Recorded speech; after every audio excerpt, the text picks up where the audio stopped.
Bismillahirrahmanirrahim.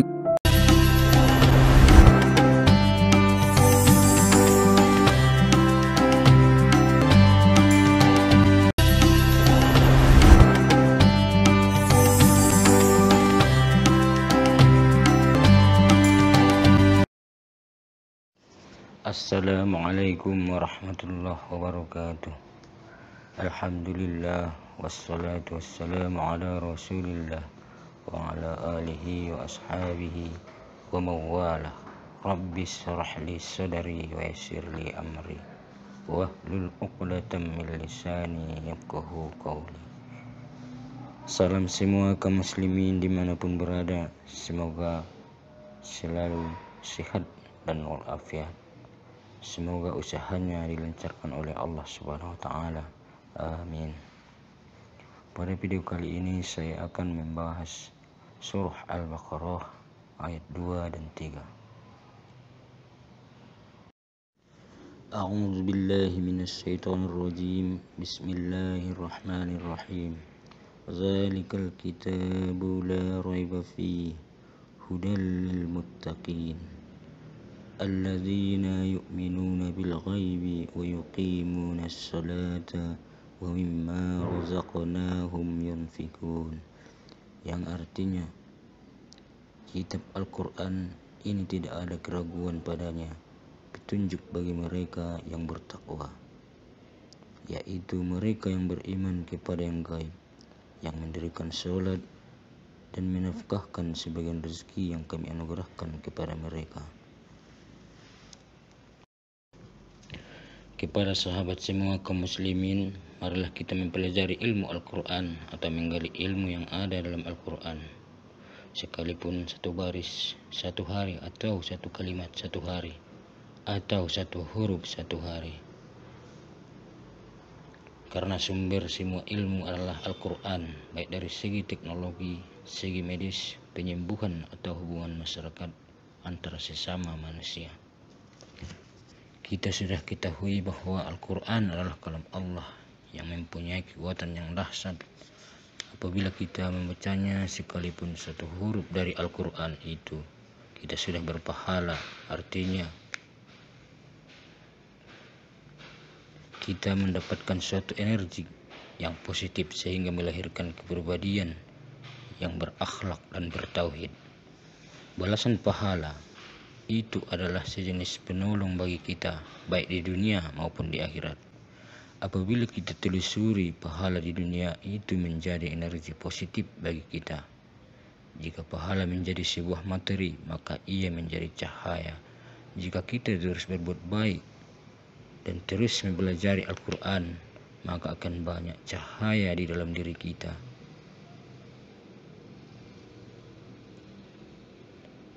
Pahala itu adalah sejenis penolong bagi kita, baik di dunia maupun di akhirat. Apabila kita telusuri, pahala itu di dunia menjadi energi positif bagi kita. Jika pahala sebuah materi, maka menjadi sebuah titik cahaya. Jika kita terus berbuat baik dan terus mempelajari Al-Quran, maka akan banyak cahaya di dalam diri kita. Itulah yang menjadi sebagai petunjuk bagi kita dalam menjalani hidup ini dan menghantarkan kita ke yaumil akhirat, yaitu pada tujuannya adalah kita menjadi orang-orang yang bertauhid. Kembali kita ke surah Al-Baqarah ayat 2 dan 3.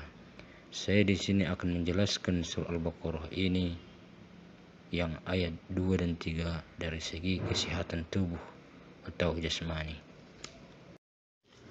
Di dalam kalimat zalikal kitabu la raiba fihi hudal lil muttaqin, di dalam kitab Al-Quran atau isi kandungan Al-Quran tidak ada keraguan di situ. Semua adalah kenyataan dan kebenaran. Dan begitu juga dengan kitab-kitab sebelum Al-Quran, yaitu Taurat, Zabur, dan Injil. Semuanya adalah sumber kehidupan atau pedoman hidup untuk menjalankan syariat agama Allah.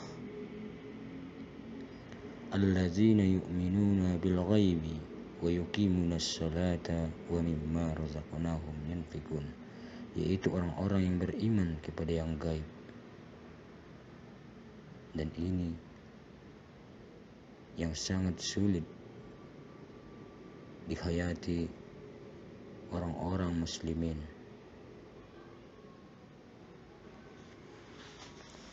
Allazina yu'minuna bil ghaibi, orang-orang yang beriman kepada yang gaib. Wa yuqimuna sholata, mendirikan sholat. Wa mimma razaqnahum yunfikun. Dan di sini ada beberapa kategori, yaitu orang-orang yang beriman, orang-orang yang bertauhid, yang meyakini adanya surga, adanya neraka, adanya takdir atau ketetapan Tuhan, dan semua yang tidak nampak atau namanya yang tidak jelas, yang tidak pernah dilihat, itulah yang akan diyakini, seperti sejarah para rasul, para nabi yang tidak pernah dilihat oleh mata, akan tetapi sudah termuat di dalam kitab Al-Quran. Wa yuqimunas sholata, dan mendirikan sholat.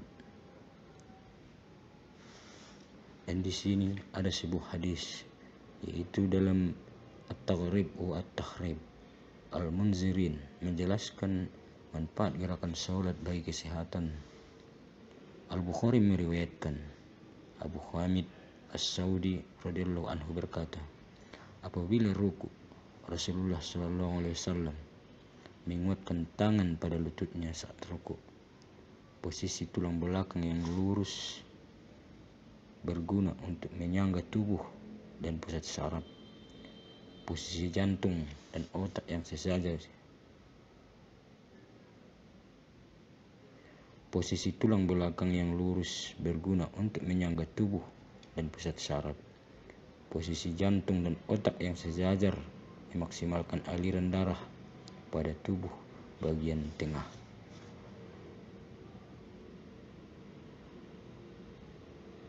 Salat termasuk sebuah olahraga.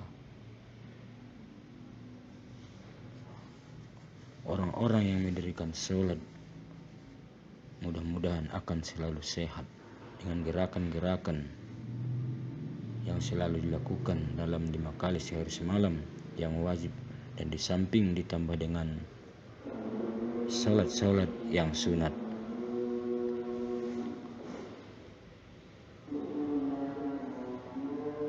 Dari hadis ini, termasuk orang-orang yang sering sholat akan selalu sehat dalam setiap hari.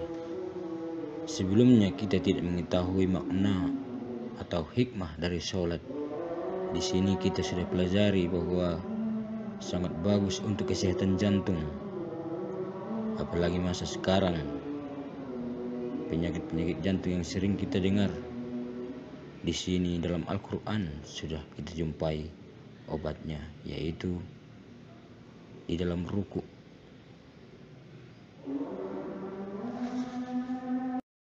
Dari hadis tadi bisa kita ambil kesimpulannya bahwa gerakan sholat bisa menyehatkan kita, termasuk ketika ruku, akan menstabilkan aliran darah kita. Perlu kita coba, kita pelajari, karena termasuk ilmu kesehatan. Karena seringkali sekarang ini penyakit jantung, apa salahnya ketika ruku kita tambah bacaan ruku. Biasanya yang 3 kali, kita baca 7 kali atau 15 kali. Sehingga dapat kita rasakan kekhusyukan sholat sekaligus menjadi obat bagi kita. Atau kita coba melaksanakan sholat yang paling lama rukuknya, sujudnya, yaitu sholat tasbih. Karena Rasulullah SAW bersabda dalam hadis riwayat dari Ibnu Abbas radhiyallahu anhu, Rasulullah SAW berkata kepada Abbas bin Abdul Muthalib, wahai Abbas, wahai pamanku, maukah engkau aku beri suatu pemberian, aku berikan suatu anugerah? 10 hal itu adalah engkau sholat 4 rakaat. Pada setiap rakaat membaca Al-Fatihah dan surat. Jika engkau telah selesai dari membaca di awal rakaat, dalam keadaan berdiri ucapkanlah subhanallah walhamdulillah wala ilaha illallah wallahu akbar 15 kali. Ketika ruku dibaca 10 kali, ketika sujud dibaca 10 kali, dan ketika duduk antara dua sujud dibaca 10 kali. Semua berjumlah 300 kali baca tasbih, yaitu subhanallah alhamdulillah wala ilaha illallah wallahu akbar. Sholat tasbih ini termasuk sangat manjur untuk obat kesehatan jantung. Rasulullah SAW bersabda juga, jika engkau mampu melakukannya setiap hari sekali, lakukanlah. Jika tidak, maka setiap Jumat sekali. Jika tidak, setiap bulan sekali. Jika tidak, setiap tahun sekali. Jika tidak, maka minimal sekali dalam umurmu. Rawahu Abu Daud, At-Tirmidzi, Ibnu Majah. Dan disahihkan Al-Albani. Salat tasbih ini sangat jarang dilakukan oleh orang-orang banyak kaum muslimin, karena ini 4 rakaat, bisa 2 rakaat, dan membaca tasbih yang sangat panjang. Di dalam logika kita, sangat kecapean untuk melaksanakan salat ini. Ternyata salat ini bisa membuat obat bagi tubuh kita. Dan kemudian